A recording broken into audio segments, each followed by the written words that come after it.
السلام علیکم دوستو، کیسے ہو؟ امید ہے کہ سب خیریت سے ہوں گے۔ اللہ آپ لوگوں کو ایسے ہی خوش رکھیں۔ میں آپ لوگوں کے سامنے آج چند باتیں پیش کر رہا ہوں، رکھ رہا ہوں۔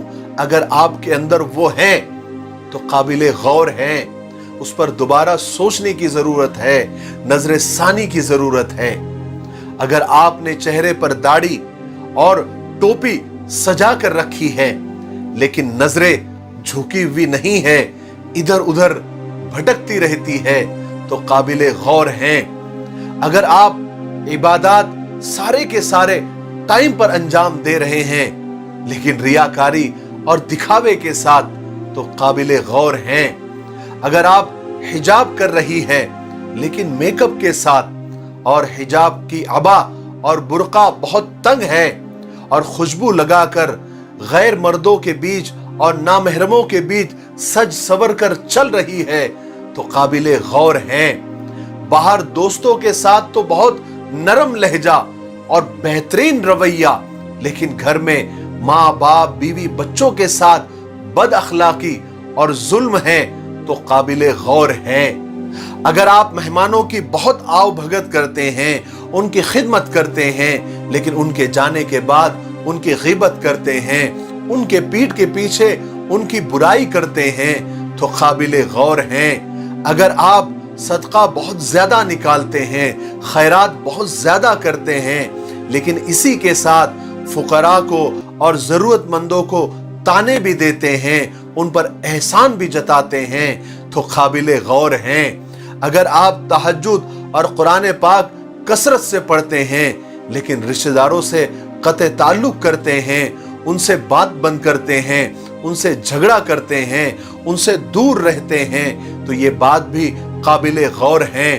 اگر آپ روزہ رکھ رہے ہیں اور بھوک اور پیاس کی سختی برداشت کر رہے ہیں، لیکن اسی دوران آپ بد اخلاقی بھی کر رہے ہیں، آپ گالیاں بھی دے رہے ہیں، آپ چغلیاں بھی کر رہے ہیں، اور کسی کی توہین بھی کر رہے ہیں، تو یہ بات بھی قابل غور ہیں۔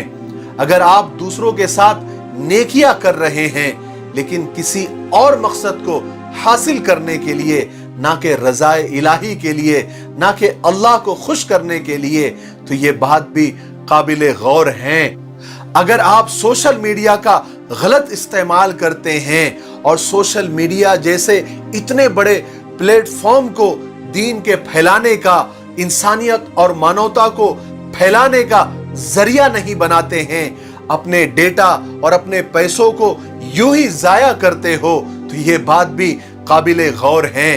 اگر آپ شادی تو مسجد میں کرتے ہیں اور ہال میں جا کر دھینگا مستی، گانا بجانا اور اللہ کے رسول صلی اللہ علیہ وسلم کی سنتوں کو ذلیل کرتے ہیں، تو یہ بات بھی قابل غور ہیں۔